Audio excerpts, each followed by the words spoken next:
Hi friends, welcome back to my channel life with Subha. இன்றைக்கி வந்து red tackle கொஞ்சம் shopping இருக்குது. பிள்ளைங்களுக்கு ட்ரெஸ் எடுக்க வேண்டியதாக இருந்துச்சு.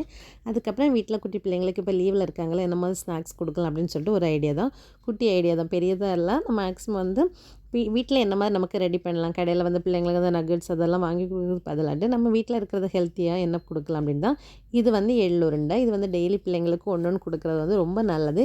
இதை நான் வீட்டில் தான் ரெடி பண்ணேன். எள்ளை வந்து நல்லா வறுத்து ஃபஸ்ட்டு அதுக்கு முன்னாடி நல்லா வாஷ் பண்ணிக்கோங்க. எது செய்தாலும் ஃபஸ்ட்டு வந்து கொஞ்சம் வாஷ் பண்ணி வச்சுட்டு நீங்கள் செய்யும்போது கொஞ்சம் நல்லாயிருக்கும். இந்த வாஷ் பண்ணிட்டு கொஞ்சம் நல்லா வறுத்து நாட்டு சக்கரோடு சேர்த்து நல்லா உருண்டை பிடிச்சி கொடுத்தீங்கன்னா பிள்ளைங்களுக்கு நல்ல டேஸ்ட்டாக இருக்கும். இது வந்து பொட்டுக்கடலை உருண்டை. அதே மாதிரி அதில் பொட்டுக்கடலை கொஞ்சம் வேறு நட்ஸ் ஏதாவது உங்களுக்கு வேணும்னா நீங்கள் போட்டுக்கலாம். போட்டுட்டு நல்லா வந்து நாட்டு சர்க்கரையோ இல்லை பனங்கற்கண்டோ போட்டு கொஞ்சமாக நெய் விட்டு உருண்டை பிடிச்சி வச்சிங்கன்னா, அதுவும் பிள்ளைங்க எப்போவாது பசிக்குது இல்லை சாக்லேட் கொடுங்க அப்படின்னு கேட்கும்போது இந்த மாதிரி கொடுத்துக்கலாம். நான் இது வந்து எப்போவுமே என் கண் பார்வையில் படுற மாதிரி வச்சுருப்பேன். அப்போ தான் வந்து பிள்ளைங்க கேட்கும்போது கொடுக்க முடியும். சம்டைம் வேறு செல்ஃபில் எங்கேயாவது தூக்கி வச்சுட்டேன்னா நான் மறந்துடுவேன்.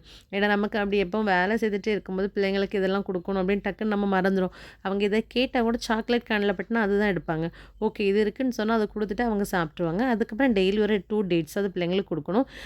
சில பிள்ளைங்க சாப்பிட மாட்டாங்க டேட்ஸாகவே. அப்போ வந்து என்ன பண்ணணும்னா நீங்கள் பாலில் அடித்து கொடுக்கலாம். சும்மா பாலை காய வச்சுட்டு கொஞ்சம் ஒரு பனானாவும் போட்டுட்டு 2 டேட்ஸ் ஸ்வீட்டுக்கு போட்டு நல்லா அடித்து கொடுத்துட்டிங்கன்னு சொன்னால் அது ஒரு ஸ்மூத்தி மாதிரியும் போகும். இல்லைன்னா நீங்கள் பாலில் காய்ச்சி அதை நல்லா மசிச்சு ஃபில்ட்ரு பண்ணி கூட கொடுக்கலாம்.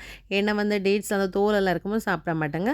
அதுக்கப்புறம் வாழைப்பழம் கொடுக்கலாம். இப்போ வந்து ரெட் பனானா எனக்கு கிடச்சதுனால நான் கொடுக்குறேன்.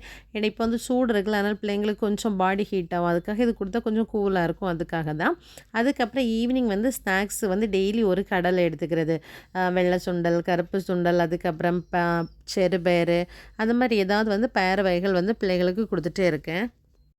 அதுக்கப்புறமா அந்த வேர்க்கடலை இருக்குல்ல, அதெல்லாம் வாங்கி வச்சுட்டிங்கன்னா அது கொஞ்சம் யூஸ்ஃபுல்லாக இருக்குது. நீங்கள் வேர்க்கடலை குக் பண்ணி கொடுக்கலாம். இல்லை அதை வறுத்து வச்சுட்டிங்கன்னா கூட எப்போது அதை எடுத்து சாப்பிடுவாங்க. இல்லை அதில் வந்து உருண்டை மாதிரி செய்யலாம், இல்லை பர்பி மாதிரி செய்யலாம். அது மாதிரி ஏதாவது நம்ம வந்து பிள்ளைங்களுக்கு செய்து கொடுத்துட்டே இருக்கலாம். அதுக்கப்புறம் இந்த ஸ்வீட் பொட்டேட்டோ அந்த சீசன் கிடைக்கும்போது அதே வாங்கி நம்ம ஈவினிங் டைம் குக் பண்ணி வெறும் ஸ்வீட் பொட்டேட்டோ கொடுக்கலாம். இல்லைன்னா நம்ம இதில் கூட வந்து நிறைய வெரைட்டி வந்து நட்ஸ் மாதிரி இல்லைன்னா வந்து கட்லெட் மாதிரி கூட இந்த பிள்ளைங்களுக்கு கொடுக்கலாம். சம்டைம் இதை வந்து நல்லா பிசைஞ்சு தோசை மாதிரி கூட நம்ம செய்து கொடுக்கும்போது பிள்ளைங்களுக்கு ஹெல்த்தியாக இருக்கும். சம்டைம் பிள்ளைங்க இதெல்லாம் சாப்பிட மாட்டாங்கல்ல, அந்த டைம் நான் என்ன பண்ணுவேன்னா அந்த பச்சை பயிரெல்லாம் வந்து ஊற வச்சுருவேன். ஊற வச்சு அதை வந்து நல்லா அடித்து தோசை மாவில் போட்டு தோசை மாதிரி கொடுத்துருவேன். ஏன்னா ரொம்ப சில நேரம் இட்லியும் சாப்பிட மாட்டாங்க. தோசை வேணும்னு கேட்கும்போது உடனே இது வந்து ஃபஸ்ட்டு மேக்ஸிமம் வந்து எல்லாமே ஊற வச்சு சம்டைம் வந்து ஃப்ரீசரில் ஸ்டோர் பண்ணிடுவேன். எமர்ஜென்சியாக கேட்கும்போது எடுத்து டக்குன்னு வந்து போட்டு அடித்து பிள்ளைங்களுக்கு கொடுத்துட்றது தான். ஏன்னா அவங்களுக்கு வந்து என்ன ஹெல்த்தியாக கொடுக்குறோமோ அதுதான் அவங்க சாப்பிடுவாங்க. நம்ம வந்து சும்மா வெறும் தோசை மாவில் அதில் வேறு எதுவுமே இருக்காது. இல்லைன்னா அதில் கொஞ்சம் வெஜிடபிள் நம்ம போட்டுக்கலாம். கேரட் கொஞ்சம் திருவி போட்டுக்கலாம், இல்லை பீட்ரூட் கொஞ்சம் திருவி போட்டுட்டிங்கன்னா அந்த வெஜிடபிள்ஸும் சேர்ந்து பிள்ளைங்களுக்காக வந்து அது போய் கிடைக்கும் அந்த சத்து. நீங்கள் கொண்டக்கடலை ஊற வச்சு கூட அதில் வந்து நம்ம வந்து தோசை பண்ணி கொடுக்கலாம். பச்சை பட்டாணி இருக்கலாம், அதை கூட ஊற வச்சு நம்ம வந்து பிள்ளைங்களுக்கு தோசை பண்ணி கொடுக்கலாம். இந்த மாதிரி ஹெல்த்தியாக கொடுக்கும்போது கொஞ்சம் கூட ஹெல்த்தியாக போகும். இப்போ பிள்ளைங்க ஹாலிடேயில் இருக்காங்க, அப்போ நம்ம இன்னும் கொஞ்சம் கூட அவங்களுக்கு வெயிட் கெயினுங்க அந்த மாதிரி கூட நமக்கு வந்து இது ஃபுட்டு கொடுக்கும்போது கொஞ்சம் யூஸ்ஃபுல்லாக இருக்கும். அதுக்கப்புறம் ரெட்டாக் தான் போயிருந்தோம். ரெட்டாக்கில் வந்து மேக்ஸிமம் எப்போ ட்ரெஸ் எடுத்தாலும் ரொம்ப நல்லாயிருக்கும் குவாலிட்டி. நான் பையனுக்கு 2 வயசில் எடுத்த சட்டை கூட இப்போவும் இருக்குது. ஏன்னா டக்குன்னு கிழிஞ்சு போகாது. நம்ம வாஷிங் மிஷினில் போட்டாலுமே அது வந்து ரொம்ப நல்லாயிருக்கும். பட் வந்து இப்போ வந்து சீசன் நான்லாம் ஆஃபர் போட்டிருந்தாங்க. சரி ஜஸ்ட் போய் பார்க்கலாம் அப்படின்னு தான் போனோம். பட் ஒரு துணி எடுத்து வச்சுருந்தோம். அதோட விலை வந்து 3 KD இருந்துச்சு. சரி ஓகே வேண்டாம் அப்படின்னு திரும்ப வச்சுட்டு வந்துட்டேன். ஏன்னா அது வந்து கொஞ்சம் சின்ன சைஸாக இருந்துச்சு. அதனால் வந்து அதை எடுக்கலாம். பார்த்திங்கன்னா வந்து இங்கே மேக்ஸிமம் வந்து இந்த நாட்டில் குவைட்டீஸ் தான் நிறைய பேர் வருவாங்க. பட் நாங்கள் போன டைம் வந்து ரொம்ப ஃப்ரீயாகவே இருந்துச்சு. இப்போ வந்து ரொம்ப ஆட்கள் கம்மியாக இருக்காங்க. எல்லோரும் ஆன்லைனில் ஷாப் பண்ண ஆரம்பிச்சிட்டாங்கன்னு நினைக்கிறேன்.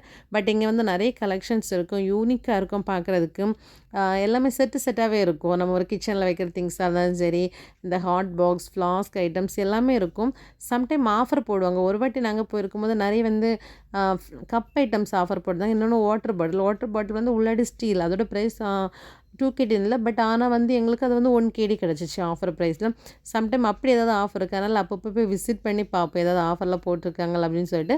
பட் இந்த தடவை ட்ரெஸ் தான் எடுக்கிறனால மெயினாக வந்து அதை மட்டும் தான் ஃபோக்கஸ் பண்ணணும், வேறு எதுவுமே ஃபோக்கஸ் பண்ணலை. அதுக்கப்புறம் பார்த்திங்கன்னா நிறைய நியூ மாடல் கலெக்ஷன்ஸ் இருந்துச்சு. அந்த பாத்திரம்லாம் பார்த்திங்கன்னா அவங்க அந்த மூன் ஷேப்லேயே வச்சுருந்தாங்க. அது அழகாக இருந்துச்சு. ஆனால் எல்லாமே வந்து அழகாக இருக்கும். பட் அழகாக இருந்துச்சுன்னா அதுக்கு விலை அதிகமாக இருக்கும்ல. அதே மாதிரி விலையெல்லாம் ரொம்ப ஹையாகவே இருந்துச்சு. அதனால் பார்க்கறதோட நிறுத்தியாச்சு. ஆனால் இதெல்லாம் வாங்கணும்னு ஆசையாக இருக்கும். பட் நம்மளோட பட்ஜெட்டுக்கு அதெல்லாம் ஒத்துக்காது. அதனால் பார்க்குறதோட முடிச்சாச்சு. இங்கே பார்த்திங்கன்னா இதுவும் தெரியும். இது வந்து நம்ம வந்து வீட்டில் டெக்கரேட் பண்ணுறது. இந்த ட்ரீ மாதிரியெல்லாம் இருக்கும்ல, சிலவங்க அதாவது பாசிட்டிவ் எனர்ஜி கொடுக்கும் அப்படின்னு சொல்லி இந்த மாதிரி ட்ரீ மாதிரியெல்லாம் வச்சுருப்பாங்க. அதே மாதிரி நிறைய இருந்து நிறைய வெரைட்டி நிறைய மாடல்ஸ் எல்லாம் வந்து பிள்ளைங்களுக்கு அப்புறம் ஷூ வந்து செப்பல்ஸ் வந்து நிறைய ஆஃபரில் இருந்துச்சு. பின்ன குட்டி பிள்ளைங்களோட ட்ரெஸ்ஸஸ் நிறைய இங்கே கிடைக்கும். நியூ பார்ன் பேபிஸ் இருக்காங்கல்ல, அவங்களுக்கு அந்த செட்டாகவே கிடைக்கும். இங்கே மேக்ஸிமம் எல்லோரும் பிறந்த உடனே சூடாக இருந்தாலும் குளிராக இருந்தாலுமே ஃபுல் கவர் ஆகிற மாதிரி தான் ட்ரெஸ் போடுவாங்க. கால் வரைக்கும் தெரியாத அளவு தான் ட்ரெஸ் போடுவாங்க. மேக்ஸிமம் பிள்ளைங்க ஒரு நடந்து பழகிற ஸ்டேஜ் வரைக்கும் மேக்ஸிமம் அந்த மாதிரி தான் அவங்க போடுவாங்க. அந்த ட்ரெஸ்ஸஸ் நிறைய இருக்கும். பட் வந்து செட்டாகவும் இருக்கும். வந்து உங்களுக்கு அது வந்து யூஸ்ஃபுல்லாக இருக்கும். பட் ஆனால் வந்து நமக்கு சீக்கிரமாக குட்டி பிள்ளைங்க வளர்ந்துறதுனால அது நமக்கு அந்தளவுக்கு இவ்வளோ ப்ரைஸ் கொடுத்து வாங்கணும்னு இருக்காது. ஆனால் 1 கேடி 1.5 கேடிக்கெல்லாம் சம்டைம் நம்ம தேடி பார்த்தாச்சுன்னா கிடைக்கும். பட் குவாலிட்டி வைஸ் நல்லாயிருக்கும். மேக்ஸிமம் இங்கே வந்து லைட் கலர்ஸ் தான் இருக்கும். நம்ம அந்த லைட் கலர்ஸ் எல்லாம் மேக்ஸிமம் கையில் தான் வாஷ் பண்ண வேண்டியது இருக்கும். பின்ன பிள்ளைங்களுக்கு குட்டி குட்டி டாய்ஸு, பின்ன பொம்பளை பிள்ளைங்களுக்கு தான் எங்கே போனாலும் இந்த கேர்ள் பேபிஸ் தான் நிறைய ட்ரெஸ்ஸஸ் இருக்கும்ல. கலெக்ஷன்ஸ் எல்லாம் வந்து அவ்வளோ அழகாக இருந்துச்சு. சின்ன சின்ன குட்டி குட்டி ஃப்ராக்கு, அந்த சின்ன ஃப்ராக்கு பார்த்தாலும் ஸ்டார்டிங் ப்ரைஸே 5 கேடி 4 கேடி அந்த மாதிரி தான் இருக்கும். ஆனால் வந்து அவ்வளோ ரேட்டுக்கு அது ஒர்த்தாக இருக்குமான்னு கேட்டால் அதோட குவாலிட்டி நல்லாயிருக்கும். சிலது வந்து அவங்களோட ட்ரெஸ்ஸஸ் எல்லாம் சிம்பிளாக இருக்கும். பட் வந்து பார்க்குறதுக்கு அழகாக இருக்கும். ஆனால் இப்போ நிறைய ஆஃபர் இருக்குது. நீங்கள் போய் விசிட் பண்ணி கூட பார்க்கலாம். 1 கேடி 1.5 கேடிக்கெல்லாம் ஆஃபர் போயிட்டுருக்கு. அடுத்து 30% ஆஃபர் அந்த மாதிரிலாம் போயிட்டுருக்கு. நீங்கள் விசிட் பண்ணி பார்க்குறதா இருந்தால் நீங்கள் ஒரு வாட்டி போய் பார்த்துக்கலாம். எப்போவுமே இங்கே வந்து ட்ரெஸ்ஸஸ் கலெக்ஷன்ஸ் நல்லாயிருக்கும். அதுக்கப்புறமா வந்து அப்படியே சுற்றி பார்த்துட்டு வீடியோ எடுத்துகிட்டு ஒன்றுமே வாங்காமல் வெளியே வந்துச்சு. என்னோடய சேனல் உங்களுக்கு பிடிச்சுன்னு சொன்னால் லைக் பண்ணி, ஷேர் பண்ணி, சப்ஸ்கிரைப் பண்ணுங்கள். இந்த மாதிரியான இன்ட்ரெஸ்டிங்கான வீடியோ உங்களுக்கு வரும். தேங்க்யூ.